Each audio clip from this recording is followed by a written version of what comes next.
Kabar bagus untuk Milan, Origi sudah izin angkat kaki dari Liverpool. Penyerang asal Belgia Divock Origi dikabarkan sudah mengatakan pada manajemen Liverpool bahwa ia berniat angkat kaki dari Anfield musim panas 2022 mendatang.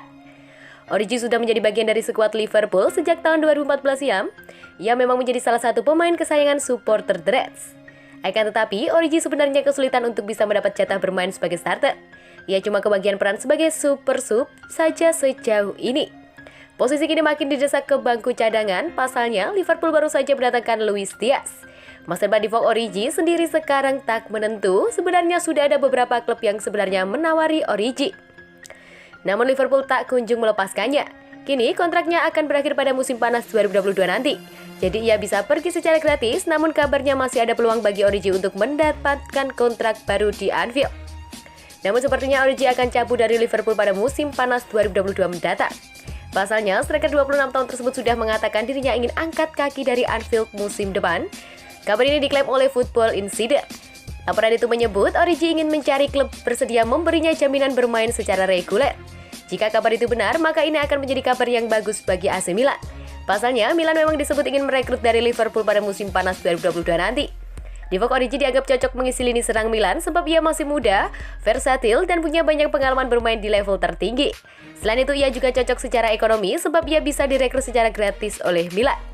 AC Milan sendiri kabarnya sudah mengontrak pihak Origi. Sang pemain juga disebut siap cabut ke San Siro setelah cabut dari Liverpool. Sodorkan proyek, Milan tunggu jawaban Mamadou Koulibaly.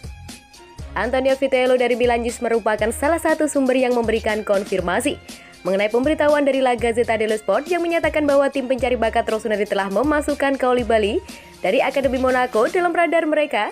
Ia merupakan pemain yang kerap disandingkan dengan Eduardo Camavinga. Menurut pemberitaan Daniel Longo dari Calcio Mercato, Milan memang tengah berupaya merekrut gelandang 17 tahun yang belum mencatatkan satu penampilan pun bersama klub Liga 1 tersebut setelah raksasa Serie A menyodorkan proyek mereka kepada keluarga dan agennya dengan harapan dapat meyakinkan agar bersedia merapat ke Milanello pada bursa transfer musim panas nanti.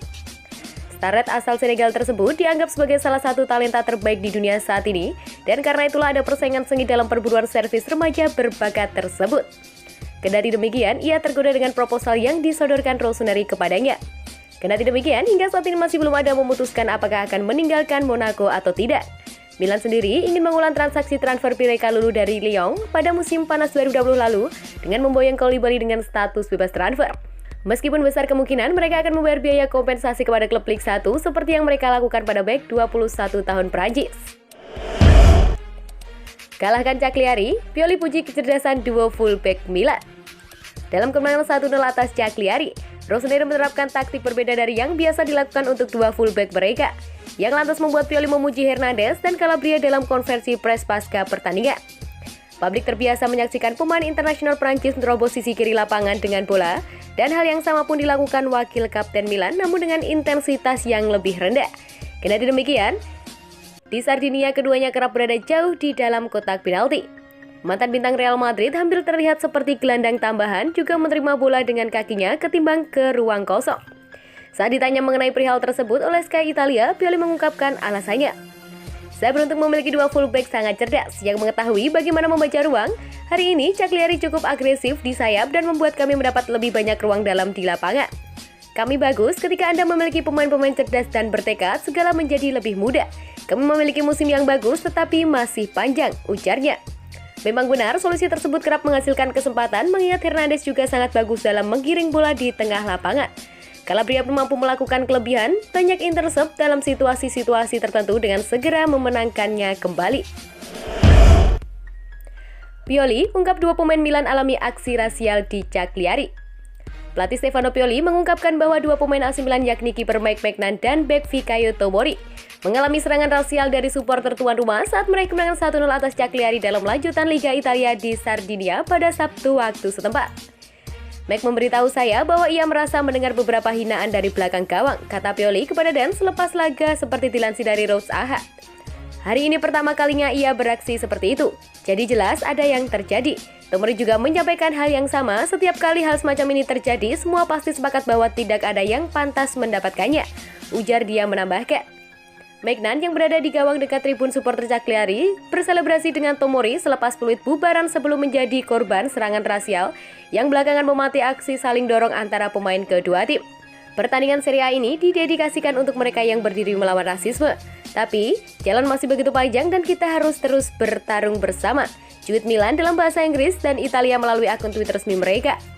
Sementara itu, penyerang Cagliari juga dari kalangan kulit berwarna, João Pedro, mengaku tidak mendengar serangan rasial apapun dan membela supporter klubnya.